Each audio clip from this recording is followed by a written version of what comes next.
Hello, this is the Ramblings of an Indisciplined Mind podcast for Tuesday, October 18th, 2016. So today is the day that the Roundtable podcast came out that I was on. So check my Twitter. I will put a link to that in the show notes if you are interested in listening to it.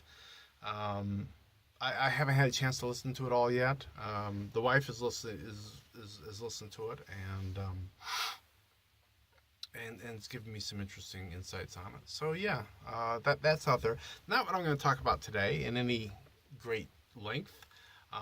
What I'm going to do today is Tuesday is supposed to be News Day, and there's a couple trailers out there that I thought were of interest to me at least. So I thought I'd share what my thoughts on them. The first one, not surprisingly, is the Rogue One trailer, second trailer, number 2, and it was interesting because it brought forth aspects of the story that we've not seen before in the other trailers. And either the teaser trailer, which basically gives you no story, and the first trailer. And that is that the main character, whose name totally escapes me, her father is helping the Empire build the Death Star. And so part of trying to stop and get the plans or figure out a way to stop this big weapon is also to get her father away from the Empire. So that's pretty interesting. We do see Darth Vader. He's going to have a role to play. We don't get to hear him say anything, but we do get to see him a couple times. He's obviously going to be around. And he's going to be somebody that we get to hear from, so that will be cool, definitely. And there's a guy there that he kind of looks like Grand Moff Tarkin, and I mean to keep looking him up on IMDb to see if it's supposed to be a younger version of Tarkin from A New Hope. I'm not sure. I'm not sure there's enough time in the timeline, because the guy who was playing him, whose name I totally blank on right now, he had to be in his 60s, and this guy is like in his 50s at least. So I don't know. I don't know how that works. Maybe it's the same guy. Maybe it isn't. I guess we'll see. The other thing is that there was a little bit in this one, and this was mentioned briefly in the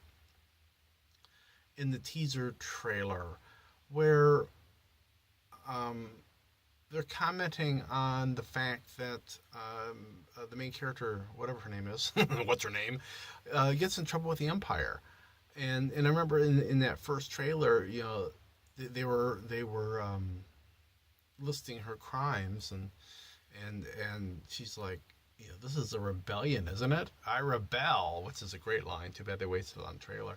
Well, in this trailer, they've got, she's just been rescued by the rebels, and one guy probably looks like he's a general or something, says, "Can you be trusted outside of those cuffs?" It's like, I don't understand this, because they're judging her like they're in the Empire, but they're the rebellion.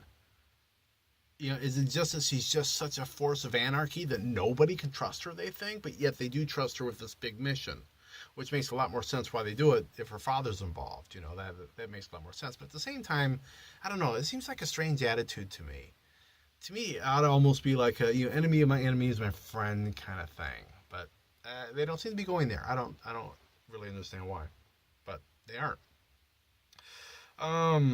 So I'm looking forward to that. That's coming out in December. I'm very, very, very much looking forward to seeing that. The other trailer that came out, and this just came out today, is the second trailer for the Assassin's Creed series. Now, this is a video game, and I've played some of it. Not all of it. There's many, many installments. There's probably going to be 6 or so installments, and I've played through maybe about a third of the first one, I think.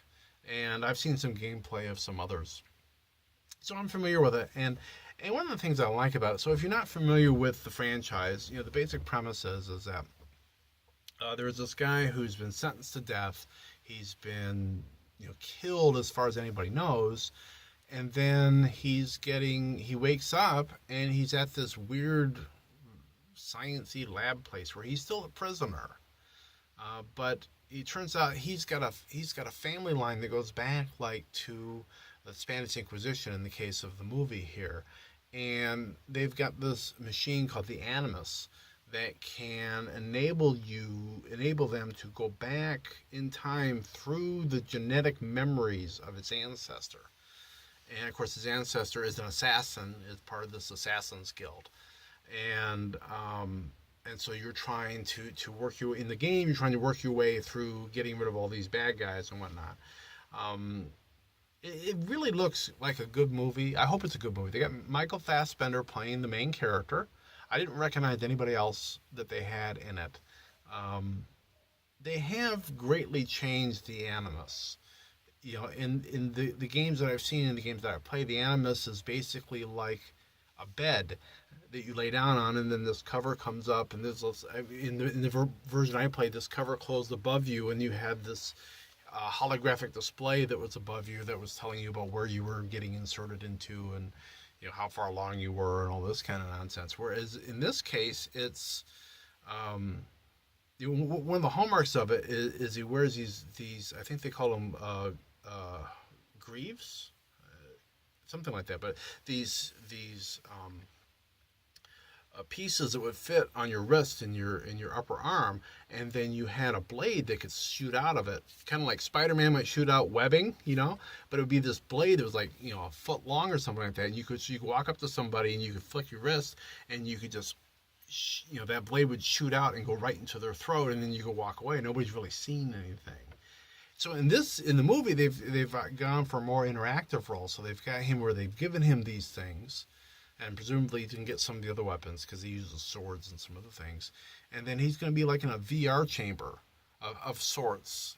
He's got this big thing that's going to grip him around the waist, and it's going to pick him up and allow it. So when he's jumping, this thing is like jumping him around, and there's what looks to be like hollow emitters or something like that. So that's kind of interesting. One of the things I enjoyed about the game is there's really two storylines going on. You got the storyline back in ancient times with what the assassin is doing, and then you've also got the storyline of him finding out about this company that's running the Animus and what's going on there, and they're incorporating both halves of that. So that looks pretty cool.